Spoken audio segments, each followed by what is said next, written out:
Et pour en parler, on prend la direction du Japon. On retrouve François-Xavier Ménage, envoyé spécial de BFM TV. Bonjour François-Xavier. Alors vous êtes à Kesennuma, dans une des zones les plus touchées le 11 mars dernier. Et ce soir, eh bien, elle est plongée dans le noir. Oui, effectivement, avec au total, dans cette partie de l'archipel, plus de 2,5 millions de personnes qui sont toujours privées de courant. C'est la conséquence donc de ce fort séisme d'hier soir. Alors, ce qu'on peut dire évidemment, c'est que ça a créé encore quelques scènes de panique, une panique contenue, mais tout de même des centaines et des centaines de mètres d'embouteillage devant les stations essence, puisqu'elles fonctionnent, ces stations à l'électricité, et des personnes qui tentent de l'essence, et puis également devant les supermarchés.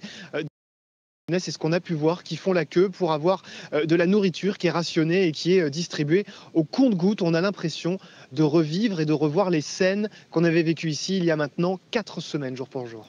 Et donc un mois plus tard, dans cette zone toujours dévastée, eh bien, on recherche toujours des corps ?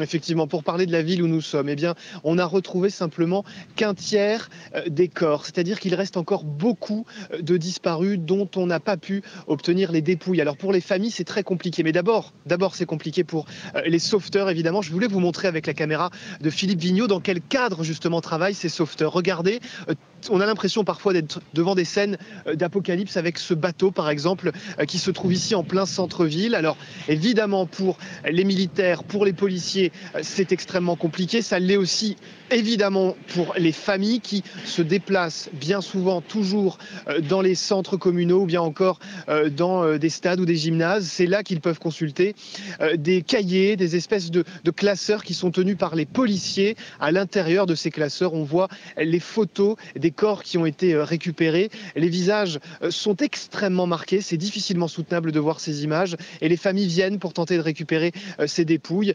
En tout cas, ça montre une chose. Ces photos montrent la violence incommensurable de ce qui s'est produit il y a maintenant 4 semaines.